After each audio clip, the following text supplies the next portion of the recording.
ఏదైనా వాక్య ధ్యానం కొరకు సామ్స్ 38 15th స్టాంజా 38వ కీర్తన 15వ వచనంలోని ఆఖరి వాక్య భాగాన్ని చదువుకుందాం. ప్రభువా నా దేవా, నీవే ఉత్తరమిచ్చెదవు. వాక్య ధ్యానం కొరకే ప్రార్థన. కృపగల తండ్రి, మీ కొందనాలు. నేడు చదవబడిన ఈ వాక్య భాగం ద్వారా మాతో మాట్లాడి బలపరచండి. యేసుక్రీస్తు నామములో ప్రార్థిస్తున్నాను తండ్రి, ఆమేన్. చదవబడిన ఈ వాక్య భాగంలో కీర్తనకారుడైన దావీదు గారు తాను పలికినటువంటి మాట ఏంటంటే, ప్రభువా నా దేవా, నీవే ఉత్తరమిచ్చెదవు అని ఇక్కడ తెలియచేయటం మనం గమనించగలం. మానవ జీవితానికి ఎదురయ్యేటటువంటి పలు పరిస్థితులకు సమాధానం లేక జవాబు మన ప్రభువైన యేసుక్రీస్తు వారే. ఈ కీర్తన దావీదు పశ్చాత్తాపంతో తెలియపరిచినటువంటి పలు విషయాలు ఈ కీర్తనలో మనం చూస్తాం.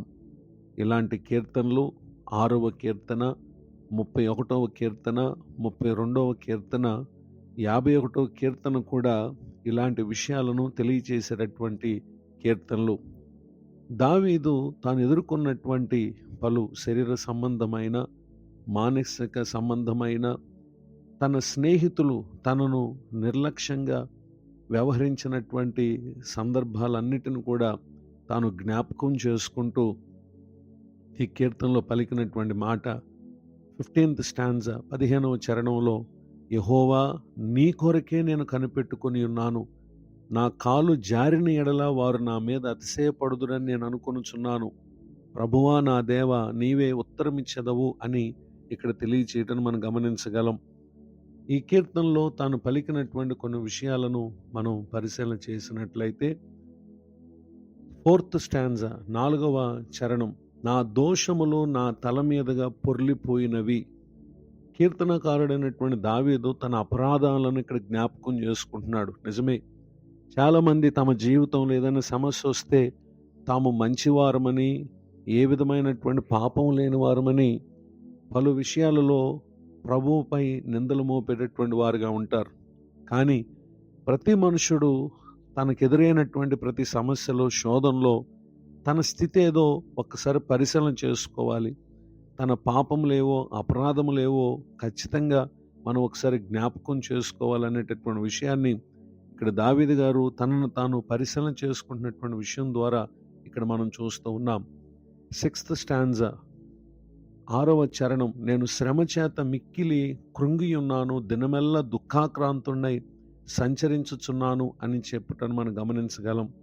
ఆ తర్వాత చరణాల్లో, నా శరీరంలో ఆరోగ్యం లేదని, నేను సమస్యలు బహుగా నలిగి ఉన్నాను, నా మనోవేదన బట్టి కేకలు వేయుచున్నాను అని పలుకుతూ 9th స్టాంజా 9వ చరణంలో, ప్రభువా నా అభిలాష అంతయు నీకే కనబడుచున్నది, నా నిట్టూర్పులు నీకు దాచబడి ఉండలేదు అని చెప్పి మాట్లాడుటను మనం గమనించగలం. 11th స్టాంజా 11వ చరణంలో, నా స్నేహితులను, నా చెలికాండ్రును నా తెగులు చూచి ఎడమగా నిలుచుచున్నారు, నా బంధువులు దూరముగా నిలుచుచున్నారని చెప్పి తనకు కలిగి ఉన్నటువంటి మానవ అనుబంధాలు ఏ విధముగా తన ఎదుట వారు ఆ స్థితిగతుల్లో ప్రవర్తిస్తున్నారో ఆ సంగతులను ఇక్కడ జ్ఞాపకం చేసుకున్నటను మనం గమనించగలం. నిజమే, బాధపడేటటువంటి సందర్భంలో బంధువులు, స్నేహితులు మనలను ఆదరించి, ధైర్యపరిచి, బలపరుచుటకు బదులు వారే మన పట్ల సానుభూతిని చూపక మనకు మరింత బాధను, కష్టమును కొని తెచ్చేటటువంటి పరిస్థితులను ఇక్కడ జ్ఞాపకం చేస్తూ ఉన్నాడు. నిజమే, కష్టంగా ఉన్నప్పుడు అందరూ మనల్ని మరింత బాధ పెట్టేవారే కానీ ధైర్యపరిచేవారు ఎవరూ లేరు. ఇలాంటి పరిస్థితులన్నిటిని కూడా గురించి మాట్లాడుతూ అంటున్నారు కదా.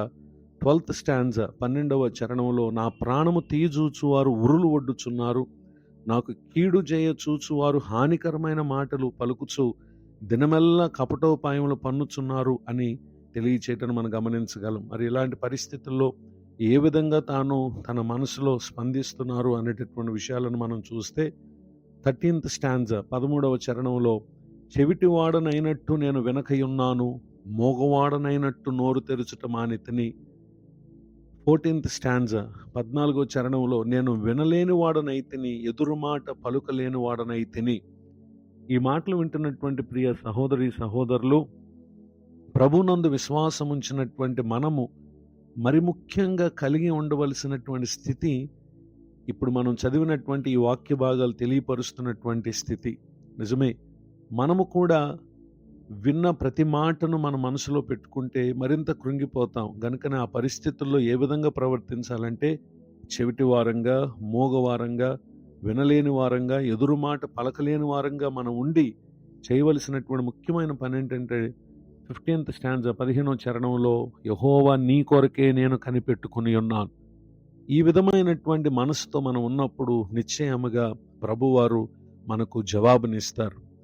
ఏమాత్రము కృంగిపోనక్కర్లేదు, ఆధారపడనక్కర్లేదు. పరిశుద్ధాత్మ దేవుడు నాడు దావీదును ఏ విధంగా ప్రభువారు దర్శించి తనకు సహాయం చేసినటువంటి విషయాలు తర్వాత కీర్తనలో, తర్వాత తన జీవన విధానంలో మనం చూస్తామో, నిశ్చయముగా ఈ పరిస్థితుల్లో ఉన్నటువంటి ప్రతి ఒక్కరిని, అలానే మీ బిడ్డలను కూడా పరిశుద్ధాత్మ దేవుడు నేడు మీరు అనుభవించే ప్రతి పరిస్థితి దృష్ట్యా నిశ్చయంగా దేవుడు గొప్ప కార్యాలు చేయబోతున్నారు. ఈ దీవెనలకు నా ప్రియులకు మీరు పాత్రలు కావాలని కోరుతూ ఈ మాటలు ముగిస్తున్నాను. ప్రార్థన. కృపగల తండ్రి, వందనాలు. విన్న మాటల ద్వారా మీరు మమ్మల్ని బలపరిచినందుకు స్తోత్రం. పరిచయలో ఉన్న సేవకులను దీవించండి. ఇదను నూతన సంవత్సర దయాకిరీటాన్ని పొందిన వారిని ఆశీర్వదించండి. వేదనలో, శ్రమలో ఎవరైతే ఉండి కృంగిపోయి ఉన్నారో ఈ మాటల ద్వారా మీరు మమ్మల్ని దర్శించినందుకు స్తోత్రం. యేసుక్రీస్తు నామములో ప్రార్థిస్తున్నాను తండ్రి. ఆమేన్. తండ్రి, కుమార, పరిశుద్ధాత్మ దేవుడు తోడు నడిపించునుగాక. ఆమేన్.